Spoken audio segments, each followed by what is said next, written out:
Radhe Radhe everyone. आप सभी को आने वाली जन्माष्टमी की बहुत बहुत शुभकामनाएं। तो भाद्रपद मास के कृष्ण पक्ष की अष्टमी तिथि को जन्माष्टमी का त्योहार मनाया जाता है और हर साल जन्माष्टमी के दिन भक्त बड़े ही धूमधाम से जन्माष्टमी का पर्व मनाते हैं और श्री कृष्ण जी के मनमोहक बाल स्वरूप की पूजा करते हैं। तो जन्माष्टमी का भले ही आप व्रत करें या ना करें, पर सभी को श्री कृष्ण जी का लड्डू गोपाल जी का पूजन अवश्य करना चाहिए। तो आज की इस वीडियो में मैं आपको दिखाने वाली हूँ कि अगर आपके घर पर लड्डू गोपाल नहीं है तब किस प्रकार आप जन्माष्टमी पर श्री कृष्ण जी की पूजा करें और इस आनंददायक त्योहार को मनाएं। तो देखिए, इस पूजा को आप अपने घर के मंदिर में भी कर सकते हैं। मंदिर को अच्छे से डेकोरेट कर लें और यहाँ पर मैंने अलग से डेकोरेशन की है, एक चौकी लगा ली है और थोड़ी बहुत लड़ियों से डेकोरेशन कर ली है। आप लड़ियों से, बैलून से या लाइट से, जिससे डेकोरेशन करना चाहते हैं उससे डेकोरेशन करें। और यहाँ पर मैंने चौकी के ऊपर हरे रंग का वस्त्र बिछाया है, आप पीले या लाल रंग का वस्त्र भी बिछा सकते हैं। अब इसके बाद अक्षतों का या फूलों का हमें आसन देना है और श्री कृष्ण जी का जो भी फोटो है आपके पास, चाहे बाल्यावस्था का हो या युवावस्था का या राधा रानी के साथ, आप उन्हें विराजमान करके पूजन कर सकते हैं। अब इसके साथ ही गणपति जी को भी हम अक्षतों पर विराजमान कर लेंगे और कन्हैया जी की प्रिय वस्तु बांसुरी उनके समीप रख देंगे और गौ माता को भी। अब देखिए, डेकोरेशन आप सुबह ही कर लीजिए या दिन में भी कर सकते हैं और शाम के समय हमें इस तरह से स्थापना कर लेनी है। और मंदिर में अगर पूजा कर रहे हैं तो मंदिर को भी अच्छे से डेकोरेट कर लीजिए। अब हमें क्या करना है, करीब शाम के 7 बजे के आसपास आपको एक लाल या पीले रंग की चुनरी लेनी है। तो यहाँ पर जो माता रानी को चुनरी उड़ाते हैं वही चुनरी मैंने ली है और फोटो पर इस प्रकार से पर्दा लगा देंगे हम। अब अगर देखिए आपको डंठल वाला खीरा मिल जाता है तो वो एक खीरा लें और यही फोटो के समीप रख दें और इसके साथ ही 1 रुपए का सिक्का या चांदी का सिक्का भी रख सकते हैं। और देखिए, सभी मंदिरों में भी कृष्ण जी की मूर्ति के सामने इस समय पर्दा डल जाता है। अब देखिए, जब 12 बजे जन्म होगा श्री कृष्ण जी का, तब तक हमें यहाँ की किसी भी वस्तु को बिल्कुल भी हिलाना डुलाना नहीं है। और 7 बजे से 12 बजे तक की बीच की जो अवधि है उसमें आप लोग भोग प्रसाद बना लीजिए, खाना वगैरह बनाकर मंदिरों में घूमकर आ जाइए, क्योंकि जन्माष्टमी पर मंदिरों में काफी सुंदर सुंदर झांकियां सजी होती हैं। और 12 बजे जब मंदिरों में शंखनाद होने लगे, घंटे घड़ियाल बजने लगे, फिर इसके बाद ताली बजाकर, घंटी बजाकर या शंख बजाकर हम लड्डू गोपाल का जन्म कराएंगे।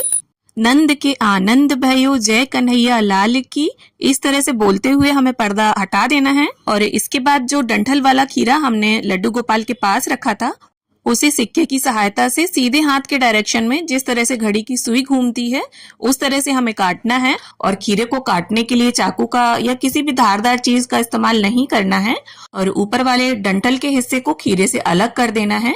इसे नाल छेदन या नाल भेदन बोला जाता है।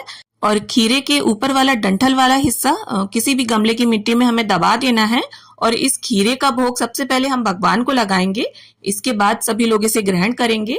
अब देखिए, यहाँ पर अगर आपकी मूर्ति है, लड्डू गोपाल का आप पूजन कर रहे हैं, तो आप उन्हें बाकायदा पंचामृत से स्नान कराएं।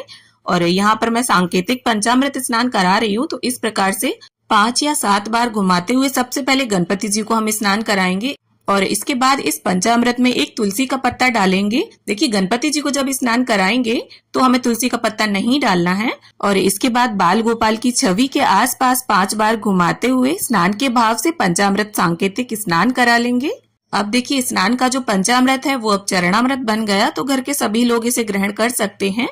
अब इसके बाद गंगा जल और फूल की सहायता से जल का छींटा देते हुए हम शुद्धोदक स्नान करा लेंगे गणपति जी को और बाल गोपाल को। और गणपति जी को वस्त्र की भावना से यहाँ पर मैं कलावा अर्पित कर दूंगी। चंदन रोली से टीका करेंगे और टीके पर अक्षत लगाएंगे। और इसके साथ ही गणपति जी को यहाँ पर लाल रंग का मैं गुलाब अर्पित करूंगी और गणपति जी को अलग से हम भोग रखेंगे। तो जो भी भोग आपने बनाया है उसमें से थोड़ा थोड़ा अलग निकाल कर आप रख दें, उसमें तुलसी का पत्ता नहीं डालना है हमें। अब यहाँ पर वस्त्र की भावना से बाल गोपाल को भी कलावा अर्पित कर दिया है मैंने, गौ माता को कलावा अर्पित कर दिया है। और जन्म के बाद जिस तरह से बच्चे को सबसे पहले शहद चटाते हैं, उसी तरह हम बाल गोपाल को शहद चटाएंगे और गौ माता को, बाल गोपाल को टीका करेंगे, टीके पर अक्षत लगाएंगे और इसके बाद गणपति जी को और बाल गोपाल को इत्र की सेवा प्रदान करेंगे। तो देखिए, जन्माष्टमी का जो पर्व है वो कृष्ण भक्तों के लिए बहुत ही ज्यादा खास होता है। सभी अपने अपने स्तर से बहुत अच्छे से इस पर्व को मनाने का प्रयास करते हैं। अब देखिए, जो भी खुशबूदार फूल हो आप वो बाल गोपाल को अर्पित करें, जिससे पूजा का जो माहौल है और भी सुगंधित और भक्तिमय हो जाए। और देखिए मोर पंख भी आप हर वर्ष श्री कृष्ण जी को जरूर अर्पित करें, चाहे एक ही मोर पंख आप अर्पित करें। और अगर लड्डू गोपाल की पूजा कर रहे हैं तो उनके मुकुट में मोर पंख लगा दें। और देखिए रात्रि में तुलसी नहीं तोड़ना है तो सुबह ही आप तोड़कर पानी में इस प्रकार से डुबोकर रख दें, जिससे हरी और ताजा बनी रहेगी। अब देखिए 1 या 2 दिन की ताजा मलाई का आप माखन निकालें और हो सके तो दोनों समय इसका भोग आप अर्पित करें। और ना हो सके तो रात्रि में कम से कम एक बार तो माखन मिश्री का भोग जरूर अर्पित करें, क्योंकि माखन मिश्री जो है वो श्री कृष्ण जी को अत्यंत प्रिय है। तो यहाँ पर हम माखन मिश्री का, इसके साथ ही धनिया पंजीरी और पंचामृत का भोग अर्पित करेंगे। और देखिए धनिया पंजीरी भी विशेष रूप से जन्माष्टमी पर भोग में अर्पित की जाती है। और साथ में देखिए जो भी घर पर मेवे मिष्ठान हो उन्हें अर्पित करें, फल जो भी उपलब्ध हो आपके पास उन्हें अर्पित करें।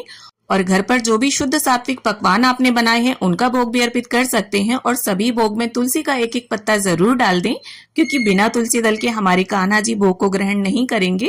और साथ ही जल का भोग भी रख दें और बड़े ही प्रेम भाव और विनम्रता से कन्हैया जी से भोग को ग्रहण करने के लिए आग्रह करें।